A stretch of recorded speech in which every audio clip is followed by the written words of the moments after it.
আসসালামু আলাইকুম। Roksana's diary থেকে সবাইকে স্বাগত জানাচ্ছি নতুন একটা হোম ব্লগে। আশা করছি সবাই অনেক ভালো আছেন, আর আলহামদুলিল্লাহ আমিও অনেক ভালো আছি। এবার বাড়িতে গিয়ে দেখি আমাদের বাড়িতে যে ফুলের বাগানটা আছে সেই বাগানে কাঁটা মুকুট ফুলের যেন রাজ্য তৈরি করেছে আমার ভাবি। তো সেইটাই আপনাদের সাথে আজকে শেয়ার করব। আর আমার এই ফুলটা কিন্তু খুবই পছন্দ, যে কাঁটা মুকুট। আর এটার আরেকটা নাম হচ্ছে ইউফোরবিয়া মিলি অথবা ক্রাউন অফ থ্রোনস। নামগুলো খুব চমৎকার না? আমার তো ভীষণ ভালো লেগেছে। আর আমার বাসায় আগে এই কাঁটা মুকুট গাছ ছিল 2-3টা, যেগুলো এখন আর নেই। তো আমি ভাবছি আবারও এই কাঁটা মুকুট ফুলের গাছটা লাগাবো, আর আপনাদের সাথে আজকে শেয়ার করব কাঁটা মুকুট গাছ কিভাবে পরিচর্যা করতে হয়, কিভাবে লাগাতে হয়, মাটি কিরকম হলে ভালো হয়। কাঁটা মুকুট নামের পেছনে কিন্তু একটা গল্পও আছে, সেটা আপনাদের সাথে শেয়ার করব। এই যে এই ফুলগুলো দেখছেন, ভীষণ বৈচিত্র্যময় হয় এই কাঁটা মুকুটের ফুল, অনেক রঙের।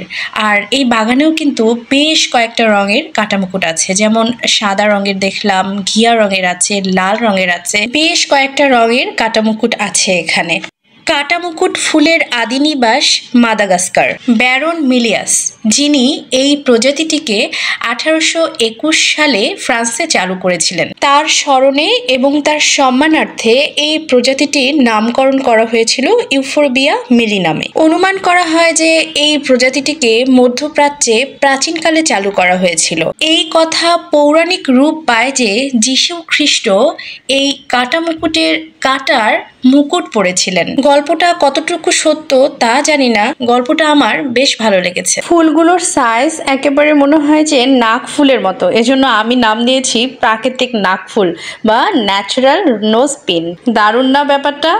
কাঁটা মুকুট কিন্তু পানি আর সূর্যের আলো পছন্দ করে, আর এই জন্য নিয়মিত এই গাছে পানি দিতে হয়, না হলে গাছের গোড়া শুকিয়ে যাবে এবং গাছ মরে যাওয়ার আশঙ্কা থাকে। এই ফুলের কালারটা দেখেন, কি যে স্নিগ্ধ, আর ফুলের উপর এক ফোঁটা পানি পড়েছিল, অসাধারণ সেই দৃশ্য। এই গাছকে দ্রুত বৃদ্ধি করার জন্য পুরনো আর যে বাদামি পাতা আছে এবং যে পাতা ছাড়া ডাল আছে সেগুলোকে কিন্তু ছেটে ফেলতে হবে বা কেটে ফেলতে হবে। রোগ বালাই খুব একটা দেখা না গেলেও এই গাছে কিন্তু ফাঙ্গাস পড়ে, আর সেক্ষেত্রে যে পাতাগুলো পড়ে যায় বা মৃত পাতা, সেগুলোকে কিন্তু সরিয়ে ফেলতে হবে। ডাল কাটার সময় একদম গোড়া থেকে ডাল কেটে ফেলতে হবে। আর অবশ্যই, যেহেতু অনেক বেশি কাটা আছে এই গাছে, আর কাটার আঘাত লাগলে কিন্তু ভীষণ লাগে, খুব ধারালো এই কাটা, আর তাই অবশ্যই হ্যান্ড গ্লোভস এবং লম্বা কাঁচি ব্যবহার করাই ভালো।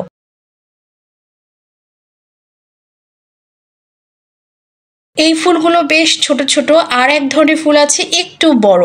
তো ফুলগুলো দেখেন কতটা সুন্দর, আর ফুলগুলো কিন্তু একটু মোটা মোটা হয়, অর্থাৎ ফুলগুলো যেমন পানি ধরে রাখতে সক্ষম, আবার পাতাগুলোও কিন্তু পানি ধরে রাখতে পারে।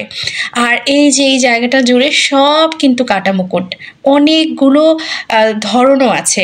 আপনার চাইলে এটা টবে লাগাতে পারেন, ছোট মাটির পাত্রে লাগাতে পারেন, প্লাস্টিকের যে কন্টেনারগুলো আছে সেগুলোতেও কিন্তু লাগাতে পারেন।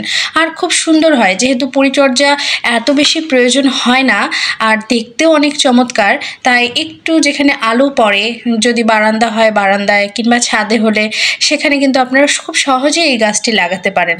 আর অবশ্যই বাচ্চাদের থেকে এই গাছটাকে একটু দূরেই রাখতে হবে, যেহেতু কাটা আছে, একটু ভয়েরই বিষয়। ফুলগুলো হয় থোকা থোকা, একটা ডালি কয়েকটা ফুল হয়, বেশ কয়েকটা ফুল হয়, আর দেখতে অনেক চমৎকার লাগে। আর এই রংটা দেখেন, লাল রংটা একদম মন কেড়ে নিচ্ছে, এত চমৎকার লাল রং।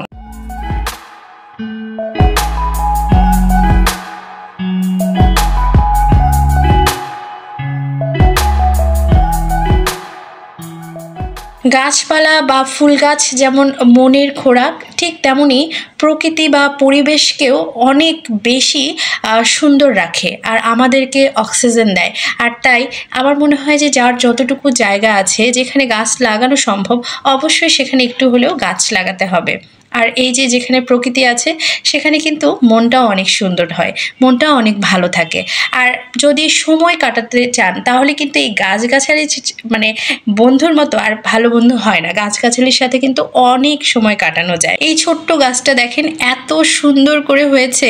আর এটা হচ্ছে একটা আইসক্রিমের পট, আর এই আইসক্রিমের পটেই কিন্তু এই গাছটা খুবই সুন্দর করে হয়েছে। কাটা মুকুট সম্পর্কে আপনাদের বিভিন্ন তথ্য দেওয়ার চেষ্টা করলাম। আশা করি এই ভিডিওটি আপনাদের অনেক ভালো লাগবে।